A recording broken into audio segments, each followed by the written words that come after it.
Bismillahirrahmanirrahim. Assalamualaikum warahmatullahi wabarakatuh. Bismillah, alhamdulillah, wassalatu wassalamu ala sayyidina rasulillah wa ala alihi wa sahbihi wa wala ma ba'du. Rabbi syrah li sadri wa yassir li amri wa hlul 'uqdatam min lisani yafqahu qawli.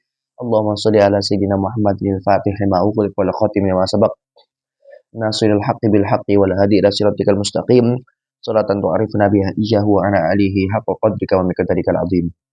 Alhamdulillah teman-teman semuanya, hari ini kita masih diberikan oleh Allah Subhanahu wa taala itu nikmat kesehatan dan kesempatan yang mana insya Allah kita akan mengkaji salah satu kitab, yaitu adalah kitab Matan Isaguji dalam ilmu mantik seperti itu. Tapi sebelum itu saya ucapkan taqabbalallahu minna wa minkum, taqabbal ya karim, minal aizin wal faizin. Mohon maaf lahir dan batin kepada teman-teman semuanya, terkhususnya kepada para subscriber dari channel Al-Fakir Najmuddin ini.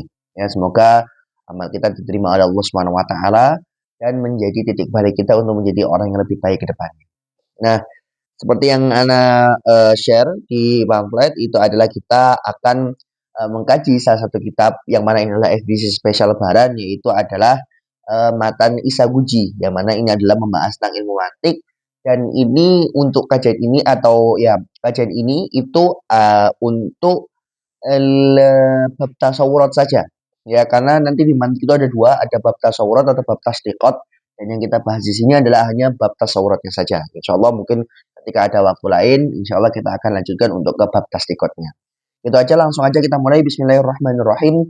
Qala al-musannifu rahimahullahu ta'ala wa nafa'ana bihi wa bi'ulumihi wa bi'ulumikum fid dharain amin.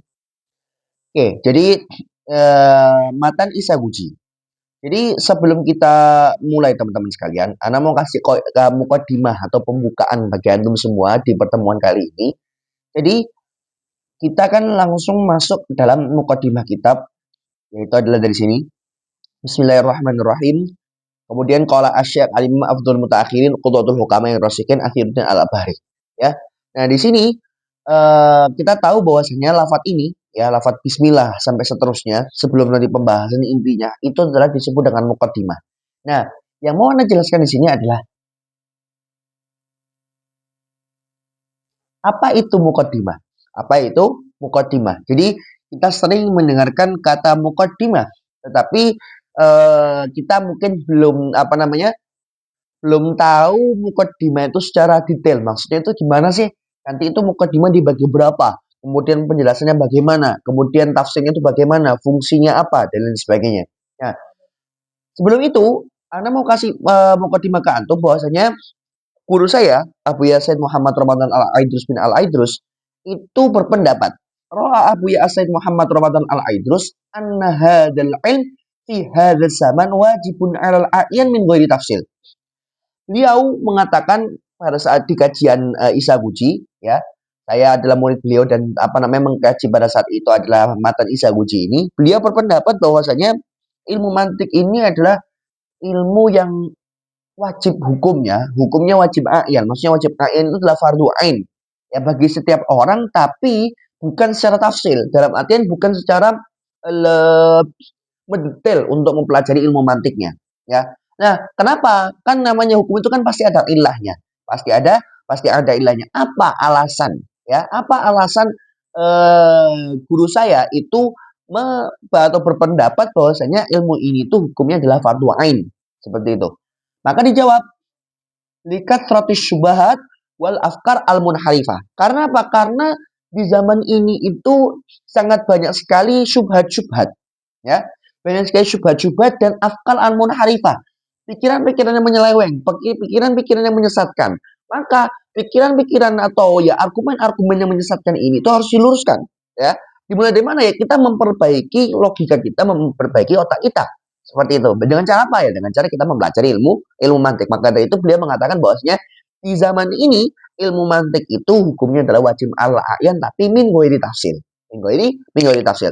Dan ini juga dikuatkan dengan perkataan Imam Al-Ghazali rahimahullah ta'ala di kitab beliau namanya Al-Mustasfa.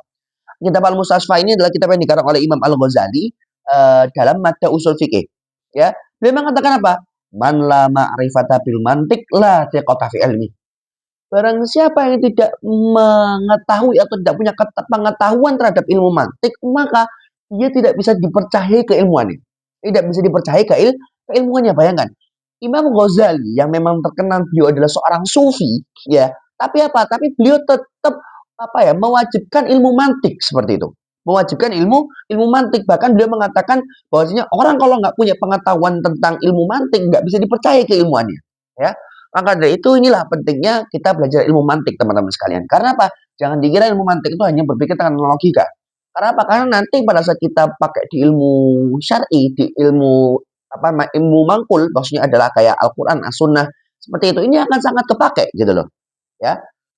Nah, sekarang kita baru masuk ke mukadimahnya. Ini adalah mukadimah atau pembukaan yang ingin saya bawa ke antum, ya.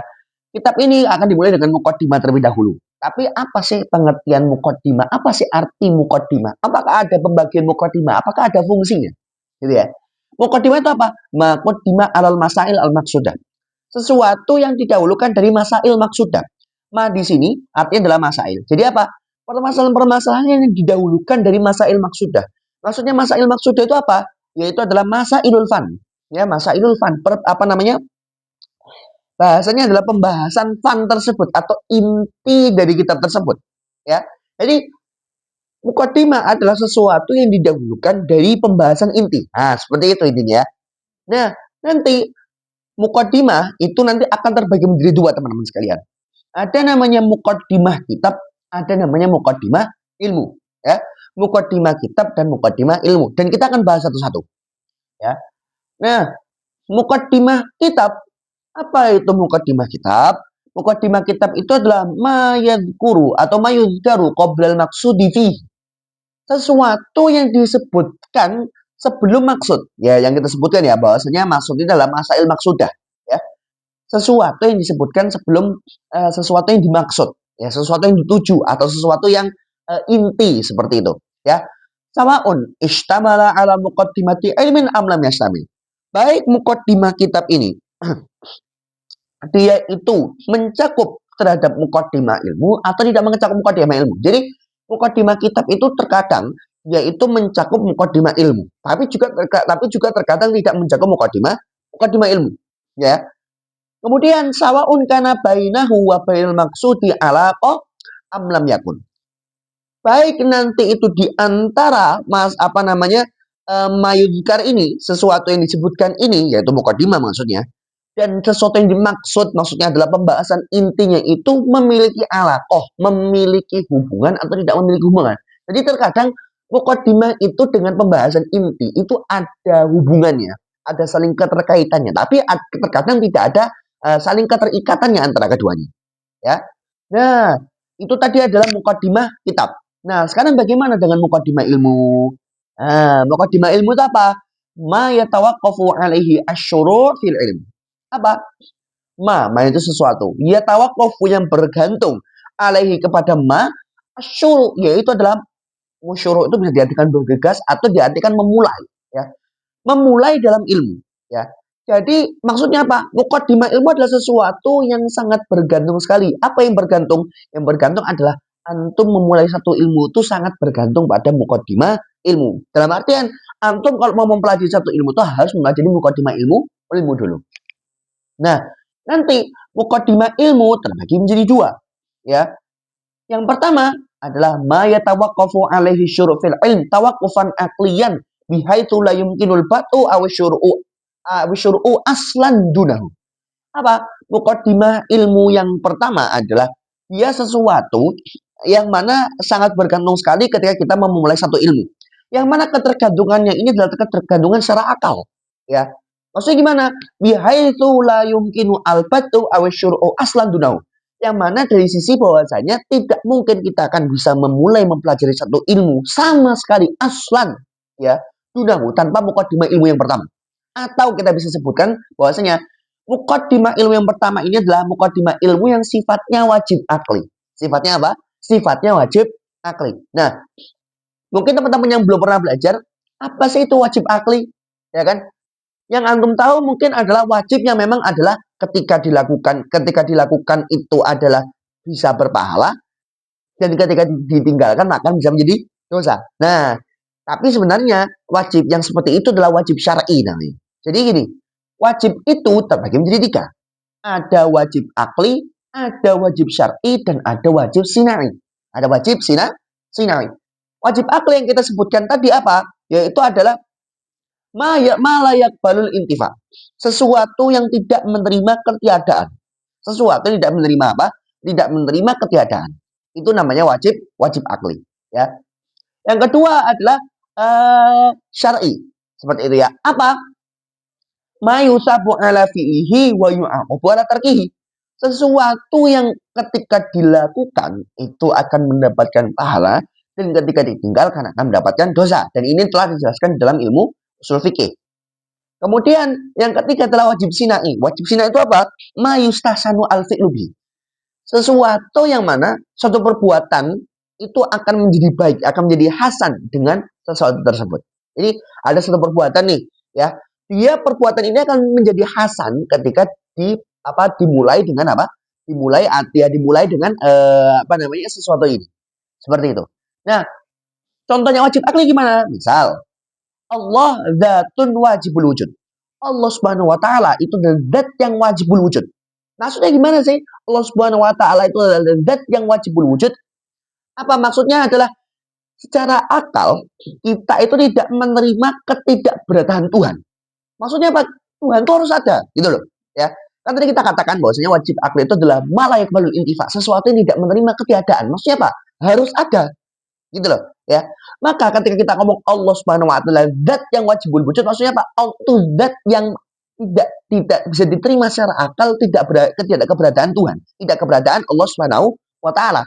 Ya, karena secara akal kita berpikir bagaimana dunia ini bisa akan ada ketika tidak ada Tuhan. Wong kita bisa berpikir bahwasanya apa? Bahwasanya satu benda, misalnya kopiah ini. Kopiah ini bisa ada karena apa? Karena ada pembuatnya, ada pabriknya, ada orang yang punya buatnya, ada orang yang begini dan lain sebagainya. Lah wong benda saja ini aja ada yang membuat, lah bagaimana dengan alam semesta? Kan begitu.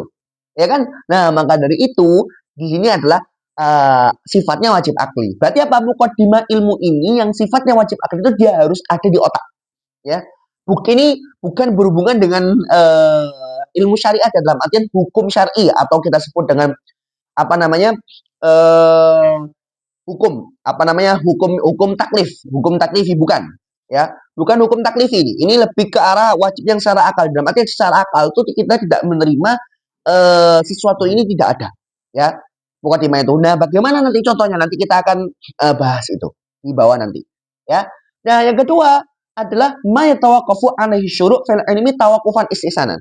Kalau misalnya yang tadi muqaddimah ilmu yang pertama adalah muqaddimah ilmu yang mana sifatnya wajib akli. Dalam artian adalah kita tidak bisa memulai ilmu itu sama sekali tanpa adanya muqaddimah ilmu yang pertama. Jadi harus ada di akal, gitu ya. Yang kedua adalah muqaddimah ilmu yang mana muqaddimah ilmu itu juga bergantung bagi kita yang untuk mau memulai satu ilmu, tapi kebergantungan ini adalah sifatnya istihsanan, hanya bagus saja. Ya, kalau tadi itu wajib akli di akal itu harus ada, kalau ini istihsan, semakin bagus semakin antum tahu terhadap muqaddimah ilmu yang sifatnya tawakkufan istihsan, maka semakin bagus juga antum menuntut ilmu. Dan nanti muqaddimah ilmu yang kedua ini disebut dengan dikenal sebagai apa? Mabadi, ya disebut mabadi asyra, gitu ya. Nah, mungkin antum yang sudah atau ngikuti kami di Mudzakarah Jurmiyah di pertemuan kedua itu saya sebutkan satu nazam yang mana itu sudah mencakup mabadi asyra. Ada takrif, kemudian ada muallif, kemudian ada muadhi, ya wadhi, kemudian ada dan sebagainya, hukum syar'i dan sebagainya, itu ada 10. Nanti insya Allah di bawah kita juga akan sebutkan lagi mabadi asyra. Nah, ala kulli hal, dua muqaddimah ilmu ini itu memiliki fungsi atau memiliki faedah dengan kita mengetahui dua muqaddimah ilmu ini, baik yang itu adalah tawakkufan istihsanan atau tawakkufan aklian, itu sifatnya wajib akli. Nah, yang tawakkufan aklian apa faedah ketika kita mempelajari atau mengetahui muqaddimah ilmu yang sifatnya wajib akli? Apa? Fatartafi'u bi tasawwurihi bi jawajihin ma al jahala al mahdhah wa bi idraki faedatin ma lahu al abad al mahad. Dengan kita mentasawurkan muqaddimah ilmu biwajihin ma, dengan wajah atau pengetahuan apapun itu, maka apa? Maka nanti dia akan bisa menghilangkan jahala mahdhah. Nah, ini ya. Ada istilah jahala mahdhah. Apa itu? Nanti kita akan sebutkan. Wa biidraki faidatin dan kita mengetahui faedah apapun itu ya secara abstrak atau secara bebas ya. Itu akan menghilangkan abas mahad ya. Ada jahala mahdhah dan ada abas mahad. Nah, insya Allah nanti kita setelah ini akan jelaskan ya. Jadi dengan kita mempelajari mukadimah ilmu yang pertama, dengan kita mentasawurkan membayangkan dia dengan wajah apapun itu, dalam artian wajah apapun itu dengan sesuatu apapun itu akan menghilangkan jahala mahdhah. Dan ketika kita mengetahui faedah dari sesuatu ya, baik yang secara abstrak ya, bukan faedah yang memang tertentu, itu akan menghilangkan abas mahad ya. Kalau masih bingung nanti kita di bawah akan jelaskan. Kalau yang sifatnya adalah tawakufan istishanan, mukadimah ilmunya, ketika kita mentasawurkan takrif ilmu, takrif sesuatu, maka apa? Dia akan menghilangkan jahala urfiyah basitoh. Nah, istilah lagi kan? Yang mana nanti yakunu syuru'uka al basiro. Yang mana ketika antum mentasawurkan takrif dari ilmu, itu akan menjadikan antum memulai ilmu tersebut menjadi alal basiro. Atas apa namanya? Akan ada kebukaan, ada akan kefahaman. Nah, seperti itu ya. Wabi itu lagi maudu'i. Dan ditambah lagi kalau misalnya antum itu mengetahui tema atau maudhu dari satu ilmu, yakunu syuru'uka ala ziyadatil basira atau ala basiratit tamma. Yang mana kalau antum itu mentasawurkan bukan hanya sekedar takrifnya, tapi juga maudhu'nya, maka apa? Maka antum akan memulai ilmu antum ini akan menjadi atas kefahaman yang sempurna atau pemahaman yang bertambah dari sebelumnya. Ya. Wa bi idraki faidati al-khassa al-abas al-urfi.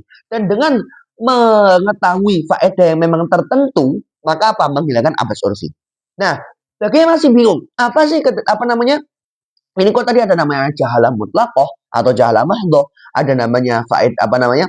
Abas urfi, ada abas mahad, ada jahalah urfiyah basithah dan lain sebagainya. Nah, ini kan istilah semua. Nah, nanti kita di bawah ini akan jelaskan dan nanti kita akan kembali ke titik ini supaya menjadi jelas lagi titik ini maksudnya apa. Jadi, pertama kita akan bahas jahalah. Jahalah itu kan ya, jahil itu kan bodoh, dalam artian adalah ketidaktahuan ya. Jahalah itu nanti terbagi menjadi dua. Ada jahalah mahdhah atau nama lainnya adalah jahalah mutlaqah. Yang kedua ada namanya jahalah urfiyah. Jahalah urfiyah. Kalau jahalah mahdhah atau jahalah mutlaqah, apa artinya? Khuluwudz dzihni an kulli ilmin. Kosongnya logika, kosongnya otak dari setiap ilmu. Dalam artian antum itu tidak punya gambaran sama sekali terhadap sesuatu. Ya, bahkan antum belum pernah melihat, mendengar, bahkan namanya pun itu belum pernah. Itu namanya jahalah mutlaqah. Jadi kalau misalnya antum gini, antum sebelumnya itu belum pernah mengetahui satu hal, yang mana satu hal itu belum pernah antum bayangkan, bahkan namanya pun belum antum dengar. Nah, itu namanya jahalah mutlaqah. Ya, jahalah mutlaqah. Contoh misalnya gini, antum misalnya dulu TK itu nggak kenal namanya Universitas Al-Azhar, ya. Bahkan di pikiran antum nggak ada pikiran untuk mengetahui apa itu Universitas Al-Azhar, nggak pernah. Bahkan namanya pun belum pernah. Nah, itu namanya pada saat antum seperti itu, di posisi seperti itu, TK nggak pernah kepikiran apa itu adalah apa itu Universitas Al-Azhar. Itu apa? Itu namanya jahalah mutlaqah. Ya, ketidaktahuan antum tuh sama sekali khuluwudzihni. Antum itu apa? Logika antum atau pikiran antum nggak tahu itu sama sekali. Itu namanya jahalah mutlaqah. Kalau jahalah urfiyah itu apa? Jahalah urfiyah nanti dibagi menjadi dua. Ada yang basithah, ada yang amiqah. Ya. Yang basithah apa? Adamu idraki ta'rifil ilm. Apa? Antum itu tidak mengetahui ta'rif satu ilmu. Jadi misalnya gini. Antum pernah dengar ilmu nahwu. Anggaplah antum sebelumnya belum tahu ilmu nahwu ya. Antum pernah dengar apa namanya ilmu nahwu. Ada ulama misalnya menyebutkan ilmu nahwu. Antum pernah dengar nih. Tapi antum tidak tahu takrif atau pengertian dari ilmu nahwu. Nah, itu namanya jahalah urfiyah basithah. Antum nggak tahu. Antum pernah dengar ilmu mantik tapi nggak atau belum tahu terhadap apa? Terhadap takrifnya ilmu mantik. Nah, ini namanya jahalah urfiyah basithah. Kalau jahalah urfiyah yang amiqah itu apa? Adamu idraki maudhu'il ilm. Antum tidak tahu terhadap tema atau pembahasan dari satu ilmu. Contoh, antum pernah dengar ilmu mantik, tahu takrif ilmu mantik, tapi tidak tahu terhadap pembahasan yang dibahas oleh ilmu mantik, maka itu namanya jahala urfiyah amikah. Amikah. Gitu ya. Jadi bisa dibedakan ya antara jahala mahdhah atau jahala mutlaqah sama jahala urfiyah basito dan amikah. Kalau jahala mutlaqah, antum tuh nggak tahu sesuatu itu sama sekali, bahkan nggak pernah di bal antum, di apa namanya, di pikiran antum, di logika antum tuh belum pernah terpikirkan hal itu sama sekali, bahkan namanya pun belum pernah mendengar. Itu namanya jahala mutlaqah atau jahala mahdhah. Ya. Kalau basito, antum tuh pernah dengar, tapi antum nggak tahu pengertiannya. Nah, itu namanya jahala urfiyah basito. Kalau amikah, antum tuh tahu apa namanya sesuatu tersebut, tahu pengertiannya, tapi nggak tahu apa yang dibahas nih dari ilmu ini. Itu namanya jahala urfiyah amikah. Gitu ya. Nah, dan kita punya kaidah al-majhul mutlak yastahilu aqlan an tatlubahu nafs. Gini, majhul kan sesuatu yang tidak diketahui. Jadi sesuatu yang tidak diketahui secara mutlak, maksudnya apa? Sesuatu ini tuh antum belum ketahui, dan ketidaktahuan antum itu sifatnya jahala mutlaqah tadi, ya. Jadi antumnya ada sesuatu belum pernah tahu sama sekali, berarti apa? Sifatnya adalah jahala mutlaqah, jahala mahdhah. Sesuatu yang memang antum belum ketahui dan dia itu sifatnya adalah jahala mutlaqah atau kita sebut dengan majhul mutlak, itu yastahil, mustahil secara apa? Secara akal antat lubau nafs, bisa dipikirkan atau bisa diarahi oleh otak kita. Dan ini memang kenyataan. Sekarang gini deh, antum merasa ATK misalnya, nggak tahu Universitas Al Azhar, ya. Bagaimana secara logika antum itu bisa berpikir Universitas Al Azhar kalau antum pada saat itu namanya saja belum pernah dengar, ya kan? Bagaimana antum itu bisa mengarah ke Al Azhar, berpikir tentang Al Azhar Asy-Syarif, ya? Kalau antum tuh minimal pernah mendengarkan sedikit saja informasi dari itu. Sedangkan antum pada saat TK, ya nggak ada kepikiran, ya antum fokusnya apa? Main, fokusnya apa? Ya mungkin belajar, mungkin tambah-tambahan, atau apa namanya, ya bermain sama teman-teman. Nggak akan kepikiran ke Al Azhar, ya. Maka apa? Sesuatu yang memang tidak diketahui dan sifatnya itu adalah jahala mutlaqah atau kita sebut dengan majhul mutlak, itu mustahil secara akal antum apa? Antum bisa meraih itu dengan pikiran antum. Antum aja belum pernah kepikiran hal itu, belum pernah mendengarkan hal itu, belum mendengarkan namanya aja belum pernah. Lah kok bisa ngarah ke sana? Nah, itu kan fakta itu. Ya kan? Kenapa? Li'anna nafsa la tataharrak ila ma la tatasawwaru. Kenapa? Karena otak kita, ya, atau logika kita itu nggak akan bisa tergerak kepada sesuatu yang belum pernah dia bayangkan. Bagaimana kita bisa bergerak atau bisa mencari informasi kepada sesuatu yang belum pernah kita dengar, belum pernah kita bayangkan, belum pernah kita tahu sebelumnya, ya kan? Dan ini nyata, secara fakta pun juga terjadi pada kita semua. Sesuatu yang belum pernah kita bayangkan sama sekali, itu apa? Itu nggak akan bisa kita dapatkan, nggak akan bisa kita pikirkan dan kita bisa tergerak untuk ke sana, gitu ya. Nah, ya biwajhi minal wujuh, nggak bisa antum itu berusaha untuk menggerakkan otak kalian kepada sesuatu yang belum pernah antum bayangkan, belum pernah antum perhatikan, belum pernah antum dengarkan sama sekali, dengan apa? Dengan antum mendatangkan seperti hal-hal yang lain, gitu. Enggak, ya. Wa annahu irtafa'a bi ayyi syai'in aqalhu ismun. Sesuatu yang tidak diketahui, yang mana ketidaktahuannya itu adalah sifatnya jahala mutlaqah, itu bisa hilang. Bisa hilang dengan cara apa? Minimal ismun namanya. Jadi jahala mutlaqah atau sifat sesuatu yang sifatnya adalah majhul mutlak, ya, itu bisa hilang minimal dengan sedikit saja informasi. Minimalnya apa? Minimalnya adalah nama. Antum dengarkan namanya, itu jahala mutlak antum sudah hilang. Karena apa? Dengan antum mendengarkan nama, antum mendapatkan pengetahuan minimal dari nama itu, walaupun antum belum mengerti pengertian atau maksudnya ini apa, ya. Itu sudah hilang. Antum belum pernah ngerti, misalnya pada saat SD belum pernah kepikiran misalnya apa? Belum ngerti Paris itu apa? Paris itu adalah ya apa namanya? Salah satu kota di Prancis begitu. Atau belum pernah kepikiran seperti itu.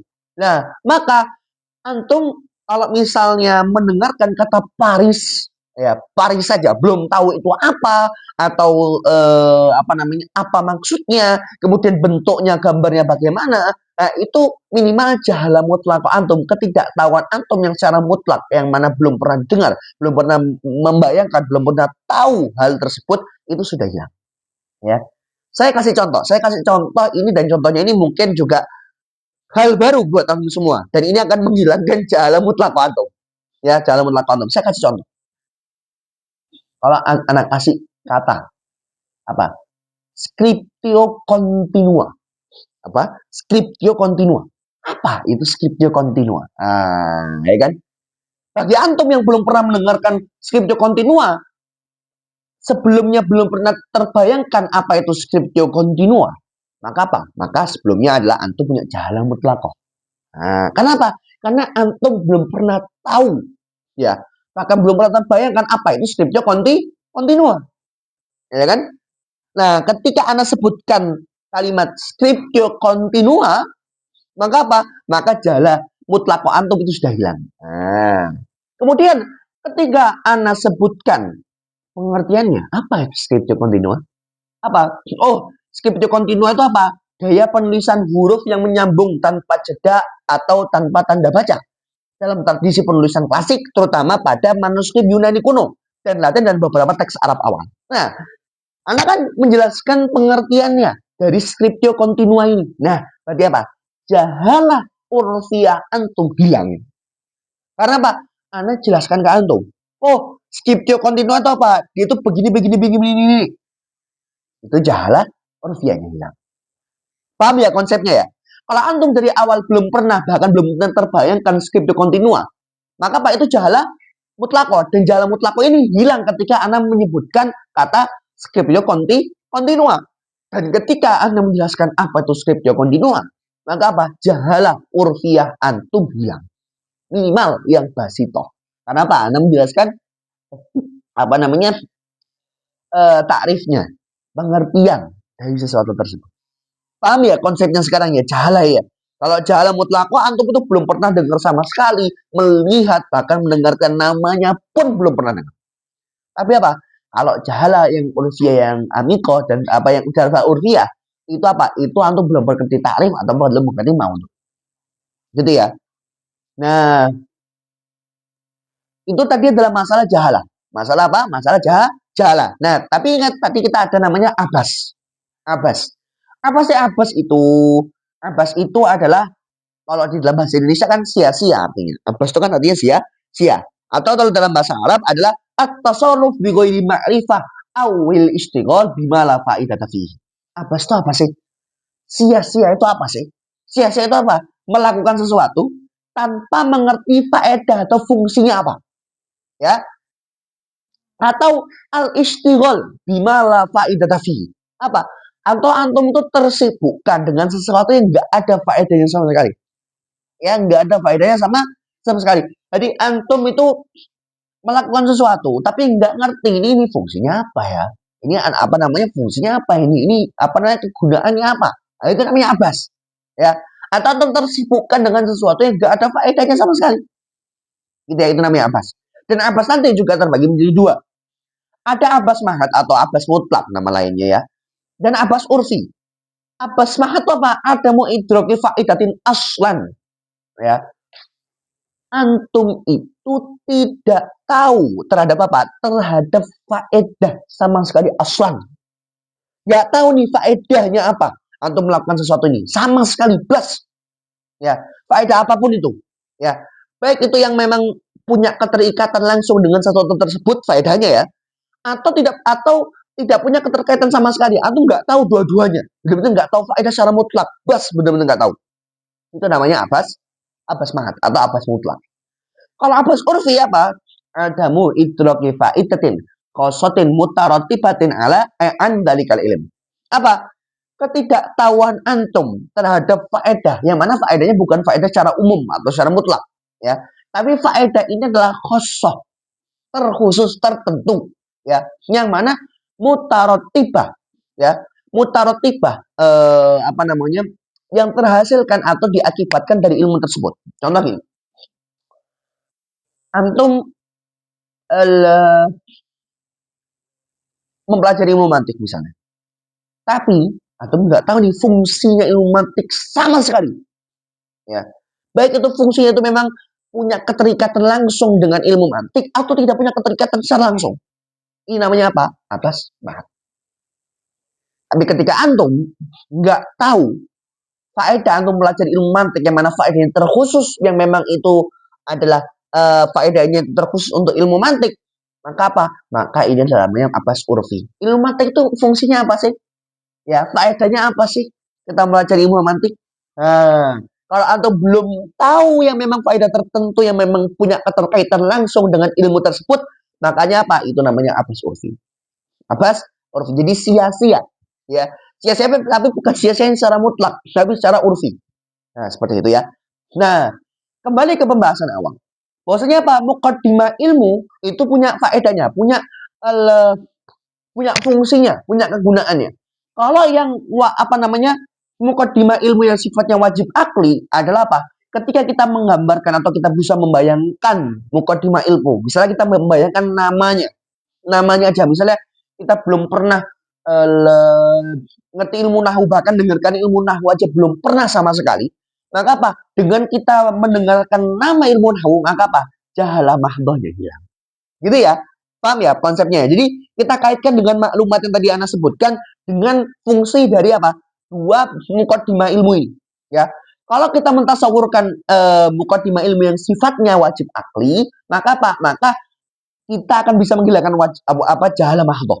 Dan ketika kita mengerti faedahnya, tapi faedahnya itu secara mutlak, nggak harus faedah memang mutarotibah atau dihasilkan atau terkhusus pada ilmu tersebut, maka apa? Abas mahatnya hilang. Gitu ya. Itu fungsinya apa namanya? Fungsi dari muqaddimah ilmu. Kalau yang muqaddimah ilmu yang istisanan, yang ala sabilil istisan saja, bukan yang wajib akli, itu apa? Kalau misalnya kita mentasawurkan takrifnya, kita ngerti takrifnya, maka apa? Jahala urfiyah yang basitoh itu hilang. Dan kita jelaskan apa jahala urfiyah basitoh. Jahala urfiyah basitoh adalah adamu idroki takrifil ilm. Ketidaktahuan kita terhadap pengertian satu ilmu. Maka ketika kita bisa mentasawurkan, menggambarkan, ya, membayangkan atau mengerti takrifnya, maka jahala urfiyah basitohnya hilang. Dan wayakunu syuru'uka alal basiroh. Dan memulai ilmu antum itu menjadi apa? Menjadi atas kefahaman. Kalau misalnya antum mengerti maudhu'nya, maka apa? Ingat, kalau misalnya ngerti maudhu' berarti apa? Hilang apanya? Jahala urfiyah amikoh. Karena apa? Jahala urfiyah amikoh itu apa? Adamu idroki maudhu'il ilm. Ketidaktahuan antum terhadap apa? Terhadap maudhu' atau pembahasan dari satu ilmu. Berarti kalau antum sudah tahu maudhu'nya, maka jahala urfiyah amikohnya hilang. Paham ya? Gitu ya. Wabil itu lagi faidati al-khosoh al-abad al-urfi.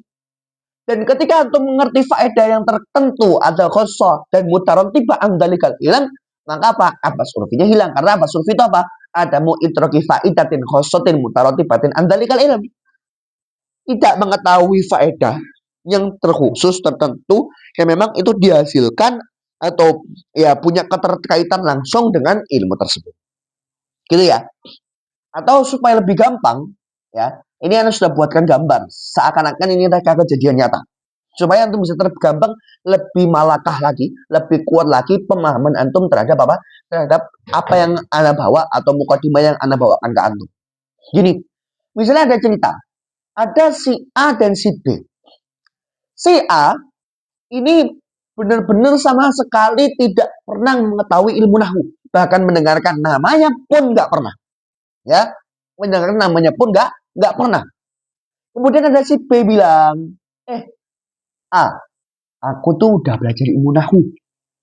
Lihat ya, aku sudah belajar ilmu nahwu. Si B ini menyebutkan kata apa? Ilmu nahwu. Yang mana ilmu nahwu bahkan namanya sendiri si A ini belum tahu. Maka apa? Ketika si B menyebutkan kata ilmu nahwu ke si A yang mana si A ini belum pernah mendengarkan ilmu nahwu bahkan namanya sama sekali, maka apa? Jahala mutlakoh si A ini tentang ilmu nahwu itu hilang. Nah, paham ya konsepnya ya?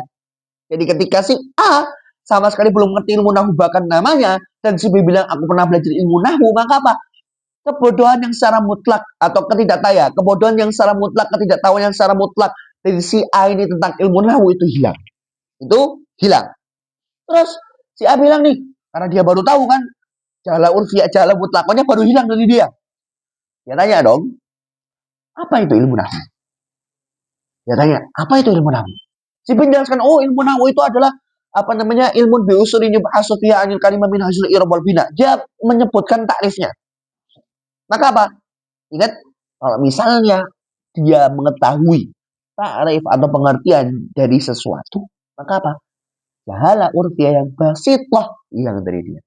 Jadi si A ketika dia ingin tahu atau tidak tahu takrif dari ilmu nahwu, yang si B ini menjelaskan takrifnya ilmu nahwu kepada si A, maka apa?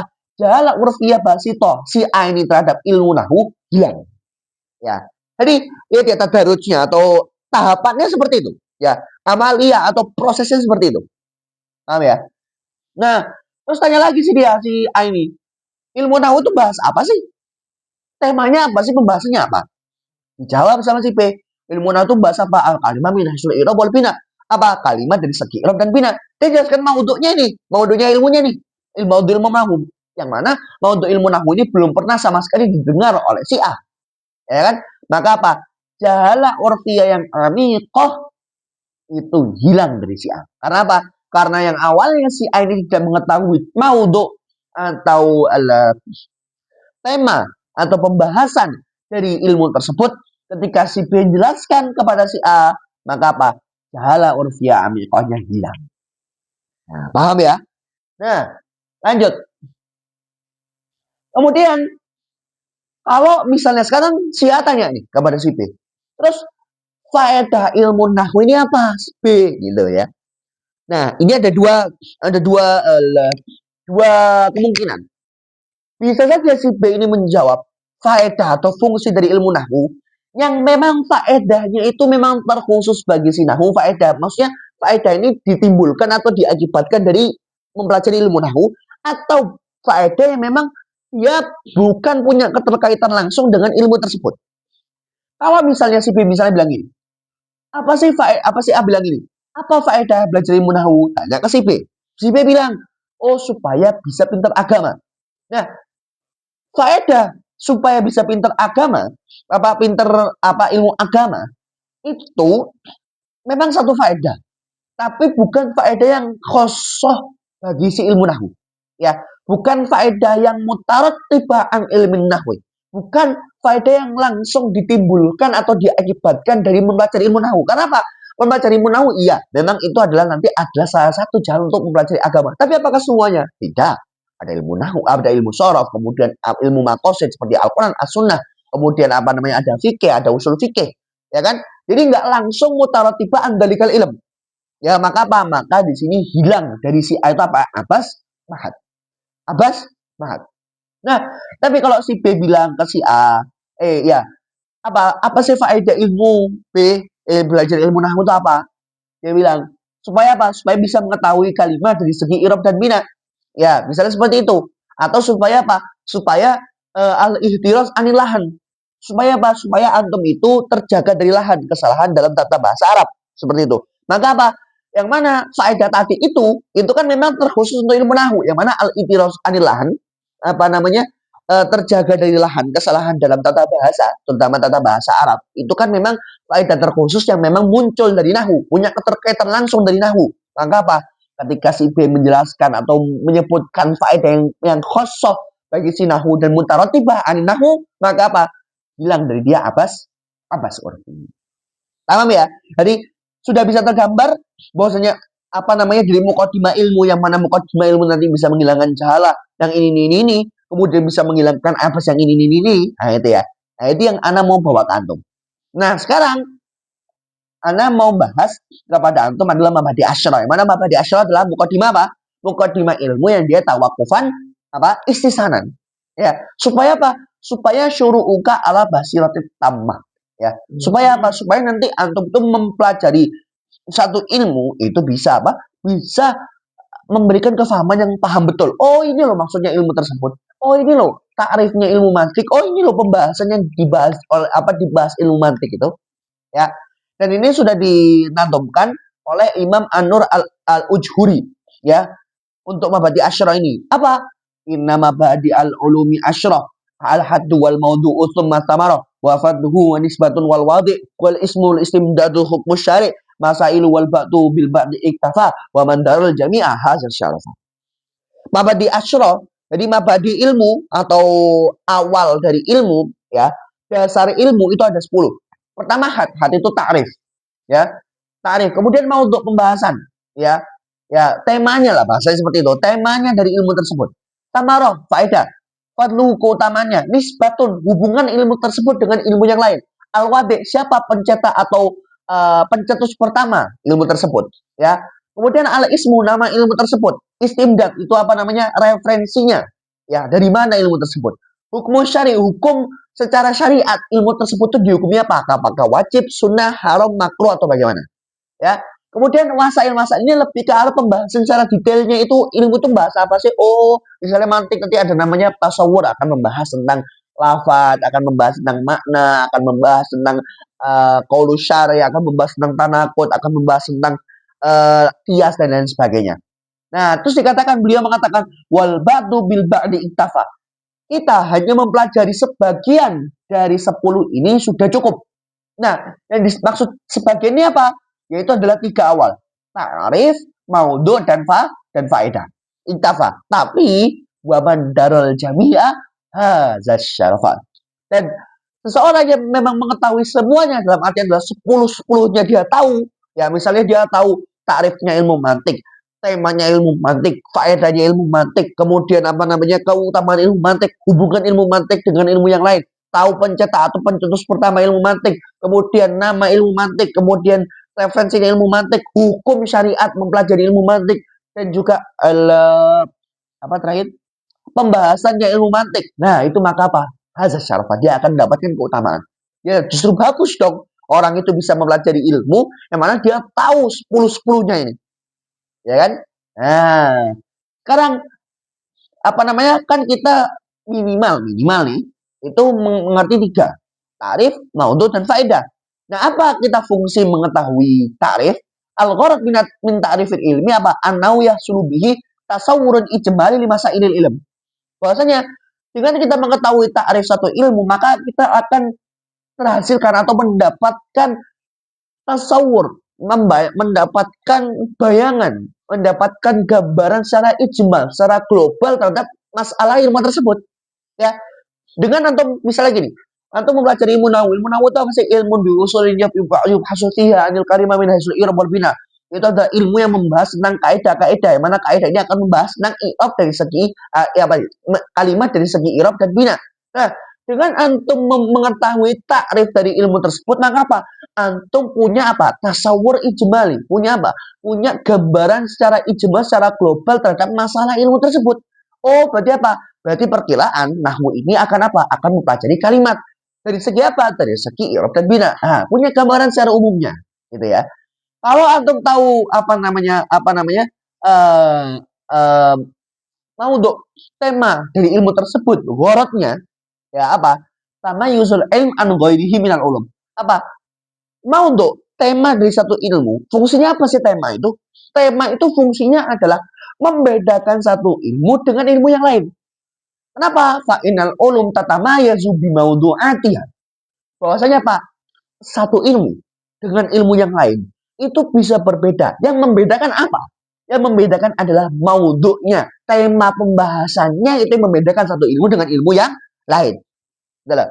Makanya minimal kita harus tahu, oh maudhu'nya ilmu mantik itu apa, kemudian faedah ilmu mantik itu apa, kemudian tarif ilmu mantik itu apa. Gitu loh. Ya, semua itu ada tujuannya teman-teman sekalian.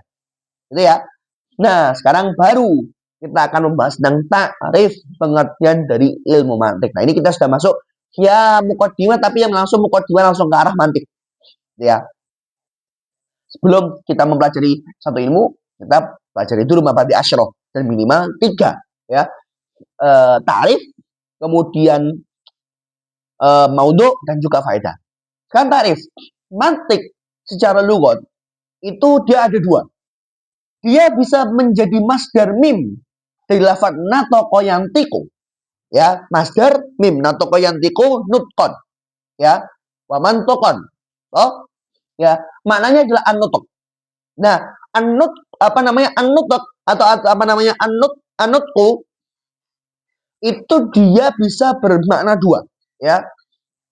Dia bisa bermakna at-takallum atau apa? At-tafakur. Takalum itu berbicara, at-tafakur itu berpikir.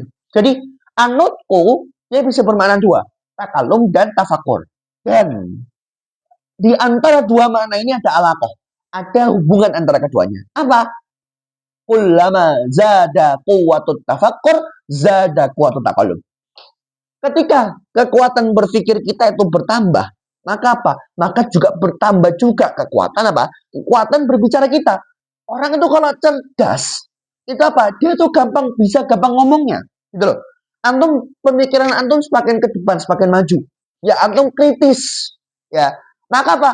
Dengan antum kritis itu, antum akan menguatkan apa? Cara berbicara antum. Antum akan banyak tanya loh, kok begini ya? Loh, kok begini ya? Kok begini ya? Kalau cerdas antum bisa menyelesaikan satu permasalahan. Oh, gini loh maksudnya. Gini loh, nanti itu begini, antum bisa jelaskan. Ya. Jadi dengan antum itu naik atau bertambah kuwatut tafakurnya, maka zada kuwatut takalum. Nah, dan juga ada makalah mengatakan apa? Tafakkar qabla an tatakalam. Berpikirlah sebelum berbicara. Ya kan? Jangan antum langsung bahasanya ceplas-ceplos. Gitu loh. Ya, mikir dulu ketika mau berbicara, baru setelah antum berpikir itu ucapkan dan utarakan. Nah, gitu ya. Itu adalah ketika mantik itu adalah berupa masdar mim. Tapi juga bisa apa? Bisa juga isim makan. Berarti kalau isim makan, berarti apa? Artinya adalah makan unukti, tempat untuk berpikir. Apa tempat untuk berpikir? Itu adalah apa? Al-quwa al-akilah. Apa al-quwa al-akilah itu? Quwa al-akilah itu adalah akal. Ya, adalah akal. Gitu ya. Jadi mantik itu secara bahasa bisa bermakna apa? Bisa bermakna berpikir atau bisa bermakna berpikir atau berbicara. Ya, dua-duanya ada alakoh. Atau bisa bermakna makan unutki, tempat berpikir. Maksudnya tempat berpikir itu apa? Ya akal. Itu secara bahasa. Nah, ini yang rumit. Secara istilah sekarang, mantik secara istilah itu punya dua takrif. Ya, ini saya sudah nomor ini yang pertama, kemudian yang ini yang kedua. Ya, kita akan jelaskan sedikit demi sedikit karena tarif yang ini perlu ada penjelasan yang agak tafsil. Seperti itu ya. Secara istilah, mantik itu apa? Ilmun bi usulin yubhasu fiha anil ma'lumat at-tasawwuriyah awit tasdiqiyah min haitsu kauniya musilatan ila majhulat at-tasawwuriyah awit tasdiqiyah. Nah, ini kita mendapatkan apa? Mendapatkan istilah yang bukan rumit, dalam artian ini sesuatu yang baru. Mungkin antum yang belum pernah belajar mantik. Apa? Ini anak Indonesia kan dulu adalah ilmu yang mana ilmu atau pengetahuan tentang usul, tentang kaidah. Ya, jadi usul ini di mana jamu aslin kan. Jadi usul itu kan jamu dari kata aslun. Maknanya adalah kaidah. Pengetahuan tentang kaidah yang mana akan dibahas di ilmu tersebut adalah apa? Tentang maklumat, informasi. Yang mana informasinya itu adalah bersifat tasawur atau bersifat tasdik. Ya, kalau antum dari awal lagi antum terus ngomong tasawur. Apa sih tasawur? Nanti kita akan jelaskan. Ya. Membahas apa? Maklumat, informasi atau sesuatu yang diketahui yang sifatnya tasawur atau sifatnya apa? Tasdik. Yang mana? Maklumat yang tasawur atau tasdik ini dilihat dari segi apa? Bahwasanya maklumat yang tasawur atau tasdik itu musilah apa? Menghantarkan kita kemana? Ke majhulat atas tasawuriyah atau tasdiqiyah. Ya.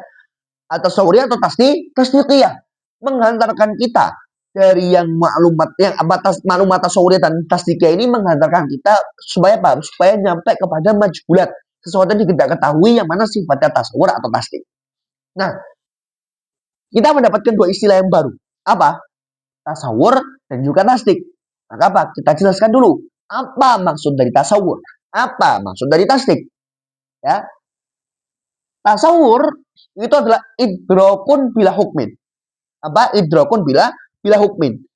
Mengetahui sesuatu tanpa kita memberikan dia hukum. Ya. Kita mengetahui sesuatu tanpa kita memberikan sesuatu tersebut hukum. Nah, idrak sendiri artinya apa? Husulu surati syai'i fid dini. Terjadinya gambaran sesuatu di otak kita. Jadi tasawur adalah kita membayangkan sesuatu, ya, terjadi gambar sesuatu di otak kita, ya, tapi tanpa kita memberikan hukum dalam sesuatu tersebut, ya. Kalau tasdik kebalikannya, idrakun bihukmin, apa? Mengetahui sesuatu dan kita juga memberikan hukum padanya, ya. Dan idrak itu apa? Husul sutri syai'i fi dini, apa? Terjadi atau ya terjadi gambaran sesuatu di otak kita dan kita memberikan hukum pada sesuatu yang kita bayangkan tadi. Anak kasih contoh. Misal. Nah, contohnya kan tasawur dulu. Ada orang tanya, apa itu pizza? Ya, apa itu pizza? Ya. Terus antum berusaha membayangkan pizza di otak antum.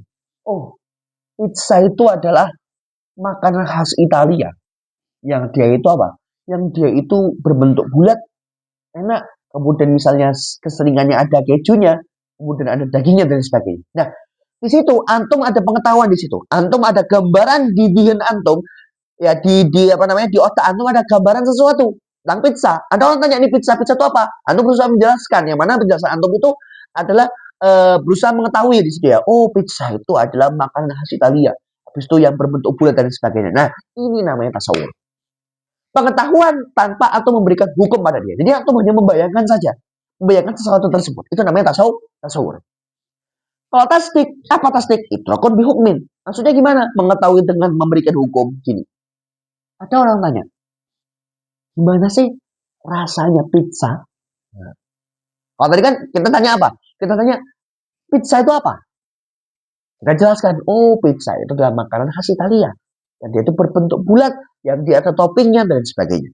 Ya. Kalau ada orang yang gimana sih rasanya pizza?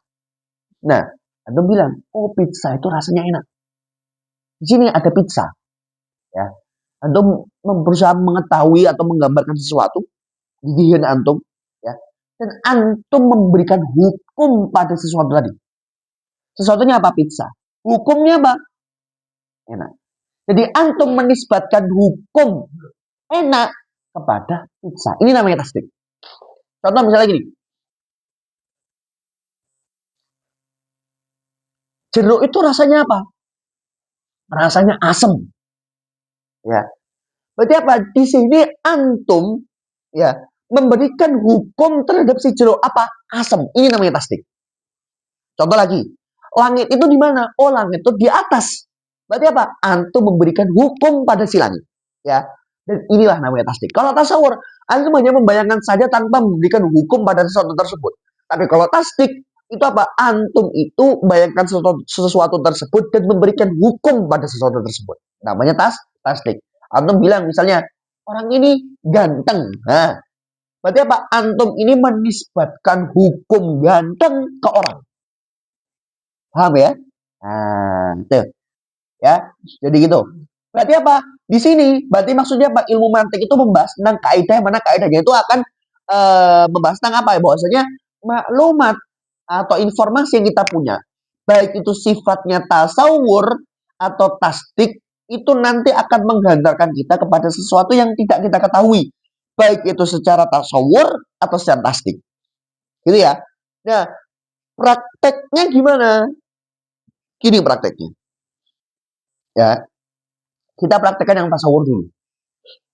Masih dengan pertanyaan yang sama. Apa itu pizza? Ya, berarti apa? Misalnya ada si A bilang, apa itu pizza? Berarti apa? Berarti pizza ini adalah sesuatu yang majhul bagi dia. Kan dia nggak tahu pizza itu apa. Berarti kan dia majhul. Ya. Dan ya, sifatnya majhul itu bukan majhul yang tasdik, tapi yang tasawur. Loh, kenapa? Karena apa? Di sini si A ini tanya pizza itu apa? Nggak memberikan hukum kan? Dia nggak memberikan hukum apa? Dia nggak memberikan hukum enak pada pizza, nggak memberikan hukum nggak enak pada pizza. Dia hanya tanya, apa itu pizza? Maka apa? Maka pertanyaan ini sifatnya tasawur. Maka apa? Maka nanti ketika dia tanya tasawur, ya kita jawab dong. Oh, apa namanya? Pizza ini adalah makanan khas Italia berbentuk bulat. Ya, makanan khas Italia berbentuk bulat. Nah, di sini makanan adalah sesuatu yang maklum, sesuatu yang kita ketahui. Khas Italia, oh sesuatu yang kita ketahui. Berbentuk bulat, maklum. Jadi apa? Antum menyusun sesuatu yang maklum ini supaya menghantarkan antum kepada sesuatu yang majhul. Itu loh mantik. Paham ya? Antum berusaha menyusun ya umur tasbayang itu atau perkara-perkara atau maklumat-maklumat yang bersifat tasawur ya atau tasdik, nanti kita akan contohkan tasdik, supaya apa? Bisa menghantarkan antum pada sesuatu yang tidak ketahui yang sifatnya tasawur atau tasdik. Gitu loh. Itu maksudnya mantik. Jadi mantik itu akan membahas tentang kaidah-kaidah bagaimana kita itu bisa membuat maklumat-maklumat yang sifatnya tasawur dan tasdik bisa menghantarkan kita pada sesuatu yang kita tidak ketahui yang sifatnya tasawur atau tasdik. Itu mantik. Ya. Nah, itu tadi adalah contoh yang tasawur. Sekarang ada orang tanya, kenapa pizza itu enak? Kenapa pizza itu enak? Dan lihat, pertanyaan ini apa? Ada pizza dan ada enak. Berarti apa? Ini dia menisbatkan enak, hukum enak kepada si pizza. Gitu loh. Bukan apa namanya? Hukum enak pada si pizza. Berarti apa? Pasti. Bukan tasawur. Kalau tasawur kan nggak ada hukum sama sekali. Kalau pizza, ini apa? Ada nih. Lihat pertanyaan yang ini, itu ada apa? Ada enak. Berarti apa? Menisbatkan hukum enak kepada si pizza. Dan ini sifatnya majhul. Karena apa? Si orang ini nggak tahu kenapa pizza itu enak. Ya kan? Berarti kan majhul. Ya kan? Dan ini majhulnya pertanyaannya adalah, atau majhulatnya adalah berupa tasdik. Maka kita jawab. Ini misal aja ya. Karena apa? Oh, karena pizza itu ada kejunya. Misal orangnya jawab seperti itu. Dan setiap makanan yang ada kejunya itu enak. Maka konklusinya adalah pizza itu enak. Ya. Berarti apa? Berarti maklum ini pizza itu ada kejunya dan setiap makanan yang ada kejunya itu enak. Itu kan maklum. Sesuatu yang kita ketahui. Oh, pizza itu ada kejunya. Nah, maka setiap makanan yang ada kejunya itu enak. Maka apa konklusinya? Pizza itu enak. Nah, di sini ini kan pertanyaan yang majhul, ya. Pertanyaan yang sifatnya majhul, ya kan? Maka butuh dijawab. Gitu loh. Ya, maka apa? Kita jawab dengan maklumat. Ya. Dengan maklumat yang mana apa? Dengan maklumat yang nanti akan menggantarkan kepada majhulat ini. Ketidaktahuan ini. Karena apa? Dengan kita mengumpulkan maklumat seperti ini, kita susun. Kalau ini nanti namanya kias ya. Nanti di mantik ada pembahasan kias, dan kias itu bukan kias yang seperti di usul fikih, beda. Ya ini kiasnya kias mantik. Ya, maka apa? Maka nanti akan menimbulkan atau memunculkan konklusi nanti pizza itu enak. Itu loh mantik. Ya. Jadi bagaimana kita mempelajari kaidah ya, dasar-dasar ya, atau kaidah yang bersifat umum supaya apa? Kita bisa membuat maklumat, membuat perkara-perkara yang kita ketahui baik itu sifatnya tasawur atau sifatnya tasdik, menghantarkan kita kepada apa? Kepada sesuatu yang majhul yang sifatnya tasawur atau tasdik.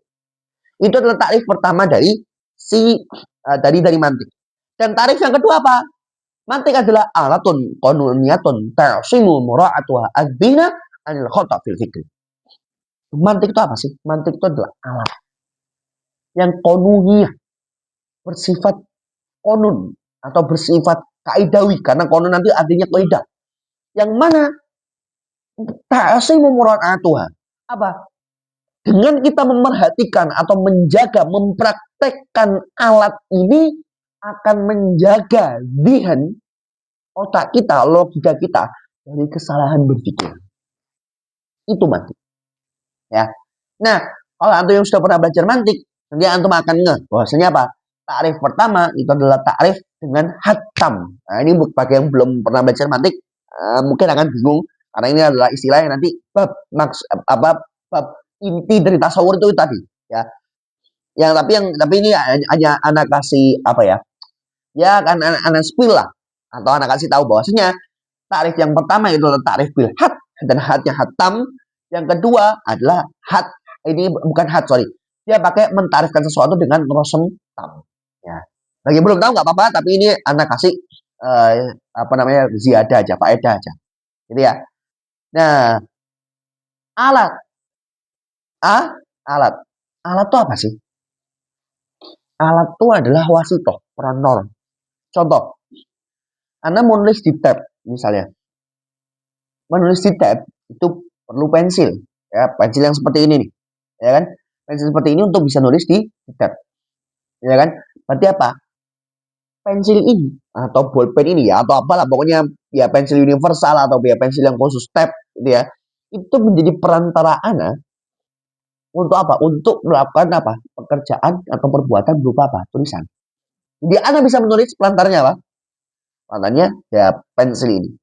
Berarti kita bisa konklusikan atau bisa apa namanya?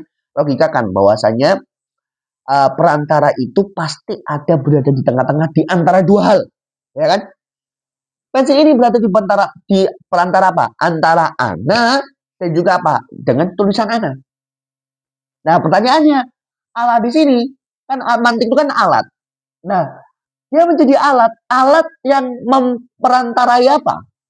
Menengah-nengahi apa? Nah, gitu ya. Apa menengah-nengahi adalah bainal quwwatil aqilah wal matlub. Apa? Mantik itu adalah menjadi wasit atau alat bagi apa? Kuatul aqilah, bagi akal kita. Jadi perantara bagi akal dan juga perantara bagi akal dan juga apa? Yang kedua, matlub, sesuatu yang dituju apa? Majhul. Karena apa? Tadi kan kita sudah katakan bahwasanya di tarif yang awal bahwasanya apa? Mantik itu adalah supaya maklumat tasawur ini bisa mengantarkan kita kepada majhul. Ya, berarti apa? Majhul ini adalah sesuatu yang matlub, sesuatu yang dituju. Gitu.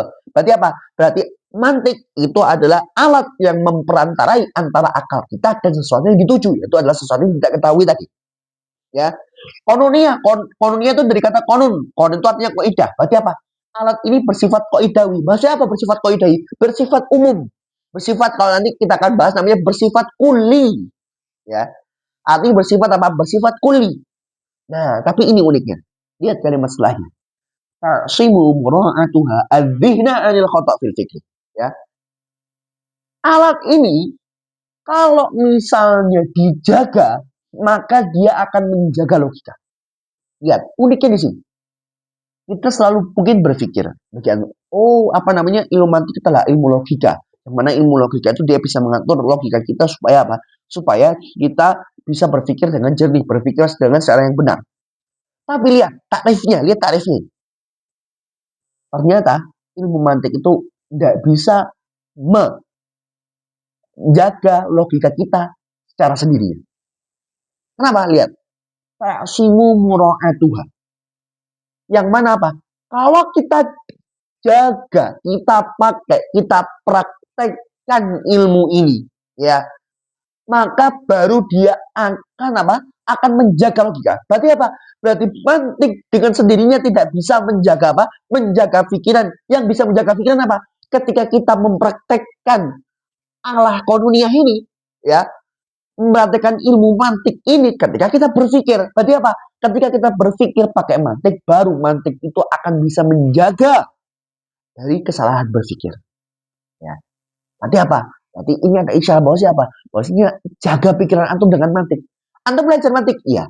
Tapi apa? Tapi pakai ilmu antum itu ketika berpikir, gitu loh. Pakai ilmu mantiknya ketika berpikir. Bukan hanya antum belajar mantik saja, tapi antum nggak mempraktekkan dan nggak menjaga, tidak menguroah, tidak melihat, tidak memerhatikan ilmu mantik ketika antum berpikir. Ya tetap aja salah nanti ininya. Gitu ya. Karena apa? Antum belajar ilmu mantik tapi apa? Pakai juga ilmu mantiknya ketika antum berpikir. Nah, gitu loh. Ya, unik kan? Ini tarif yang Masya Allah unik sekali. Dia bukan ingin menunjukkan apa? Bahwa mantik itu bukan apa? Bukan sesuatu yang bisa menjaga logika secara langsung, tidak. Tapi apa? Antum harus pakai dulu. Antum harus apa? Pelajari dulu, gitu loh. Bukan pelajari. Antum harus praktek dulu. Ketika antum berpikir, baru apa? Bisa menjaga antum dari kesalahan berpikir. Nah, gitu ya. Nah, sekarang Anda mau kasih ini, mau kasih maklumat, ya, mau kasih faedah. Jadi, kan mantik itu ketika dijaga, itu akan apa? Akan menjaga dari kesalahan berpikir. Pertanyaannya, ada pertanyaan nih. Ma huwal fikru? Apa sih artinya berpikir? Ya, antum itu kan sering bilang, ayo kita sama-sama berpikir. Pertanyaannya, apa sih itu berpikir? Ya, antum apa namanya? Antum sering bilang, oh, ayo kita tuh harus berpikir dulu sebelum berbicara. Pertanyaannya, apa itu berpikir? Ya, kita jawab. Al-fikru tartibu umurin ma'lumah litta'ati biya ila amrin majhul. Apa? Berpikir itu apa sih? Mengurutkan, mentertibkan umur maklumah, perkara-perkara yang sudah kita ketahui atau informasi-informasi ya yang kita ketahui. Supaya apa? Litta'ati biya, supaya apa? Dengan umur maklumah tadi kita bisa mendatangkan apa? Ila amrin majhul. Kepada apa? Kepada perkara yang tidak kita ketahui. Jadi apa? Jadi berpikir itu apa? Kita berusaha mengurutkan maklumat-maklumat sesuatu yang kita ketahui supaya kita bisa sampai kepada sesuatu yang tidak kita ketahui. Contoh, kayak tadi pizza tadi. Pizza, misalnya orang nggak tahu pizza nih, maka apa? Maka kita harus mengurutkan maklumat atau sesuatu yang kita ketahui atau informasi yang kita tahu untuk sampai kepada pizza ini. Oh apa? Kita urutkan dulu nih, harus urut. Apa? Pizza itu apa? Makanan. Oke, makanan. Tapi apakah cuma makanan doang pizza itu? Enggak. Kalau kita cuma bilang makanan doang, maka apa? Makanan lain bisa masuk. Bisa masuk mie, bisa masuk bakso, bisa masuk cilok, dan sebagainya. Kita khususkan lagi. Oh, makanan khas Italia. Berarti apa? Makanan-makanan yang khas Jawa, khas Indonesia, itu apa? Itu akan hilang. Nggak akan masuk bakso, cilok, pecel, dan sebagainya nggak akan masuk. Ya. Kemudian apa? Kalau makanan khas Italia banyak. Ada makaroni, ada fusilli, ada bagaimana dan sebagainya. Maka apa? Kita tambahkan berbentuk bulat. Nah, dia bentuknya bulat nih pizza. Ya, dan umumnya apa? Diberi topping, baik itu topping keju, daging, atau bahkan ada yang pakai coklat dan sebagainya. Ya. Nah, menertibkan maklumat atau informasi yang kita tahu seperti inilah namanya disebut dengan proses berpikir. Paham ya? Jadi jangan katakan antum tuh kalau berpikir itu apa? Kita di kamar mandi terus ngayal, itu bukan berpikir, itu namanya menghayal, itu khoyal. Kenapa? Antum nggak menertibkan atau mengurutkan umur maklumah supaya bisa mendatangkan kepada apa? Kepada amrin majhul. Ya, kepada sesuatu yang apa? Sesuatu yang majhul, sesuatu yang tidak kita ketahui. Ya, maka apa? Maka nanti kita katakan bahwasanya mantik itu adalah alat yang bersifat kulli, bersifat umum, yang bersifat qaidawi. Yang mana ketika kita perhatikan, ketika kita pakai, ketika kita praktekkan, ya, itu akan apa? Akan menjaga logika kita dari kesalahan berpikir. Dan berpikir sendiri apa? Menertibkan umur maklumah supaya bisa menghantarkan kita kepada sesuatu yang majhul. Seperti itu. Kemudian yang kedua adalah maudhu. Apa tema ilmu mantik? Sejelaskan tarif. Apa? Itu adalah al-ma'lumat at-tasawwuriyah wa tasdiqiyah min haitsu kauniha musilatan ila majhulatin tasawwuriyah atau tasdiqiyah. Apa? Itulah pembahasannya adalah maklumat yang bersifat tasawur atau tasdik yang mana dia akan bisa menghantarkan kita kepada majhul atau sesuatu yang tidak diketahui baik yang sifatnya tasawur atau sifatnya tasdik. Nah, sekarang terakhir, apa faedah dari ilmu mantik? Apa? Isbatul dzihn anil khata'. Apa?